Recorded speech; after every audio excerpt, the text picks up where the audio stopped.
നിങ്ങളെ സ്നേഹിക്കുന്ന ആർക്കെങ്കിലും അരോഗമുണ്ടെങ്കിൽ അവർക്ക് വേണ്ടി, അവർക്ക് അരോഗമുള്ള ഇടത്ത് കൈകൾ വെച്ചുകൊണ്ട് നിങ്ങൾക്ക് കർത്താവിൻ്റെ തിരുസന്നിധിയിൽ മതാന്റെ മധ്യസ്ഥത്തിൽ ഇപ്പോഴ് അനുഗ്രഹീതമായ നിമിഷം പ്രാർത്ഥിക്കാവുന്നതാണ്. കർത്താവേ, ഞങ്ങളിപ്പോൾ പ്രാർത്ഥിക്കാൻ പോകുന്ന വിഷയങ്ങൾ സിസ്റ്റ് രോഗികൾ, മുഴ രോഗമുള്ളവർ, കരരോഗികൾ, ക്യാൻസർ രോഗികൾ, മക്കളില്ലാത്തവർ, അണ്ഡാശയത്തിൽ മുഴയുള്ളവർ, ഗർഭപാത്രത്തിന് കട്ടിയില്ലാത്തവർ, കൂടെ അബോർഷൻ സംഭവിക്കുന്നവർ, മക്കൾ ഒരിക്കൽ പോലും ഗർഭം ധരിക്കാത്തവർ, കർത്താവേ അവരെല്ലാം നീ സ്പർശിച്ച് പ്രാർത്ഥിക്കണമേ എന്ന് പ്രാർത്ഥിക്കുന്ന ഈശോ, നിന്റെ വിശുദ്ധ പൗരോഹിത്യത്തെ മഹത്വപ്പെടുത്തണമേ. സഭയിലുള്ള സാന്നിധ്യം ദൃഢമാക്കണമേ.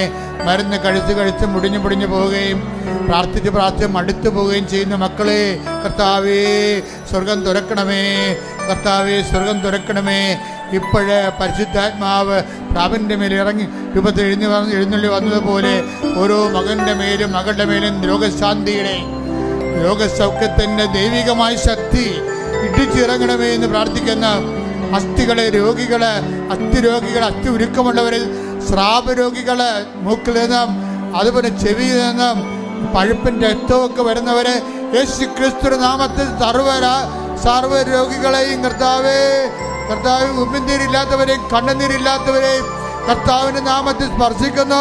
യേശു ക്രിസ്തുവിന്റെ നാമത്തിലെ മാരക രോഗങ്ങളെ ഈ നിമിഷം അത് അവന്റെ മധ്യത്തിലെ ഈശോ നാമത്തില് വിട്ടുമാറട്ടെ. ഹല്ലേലൂയ.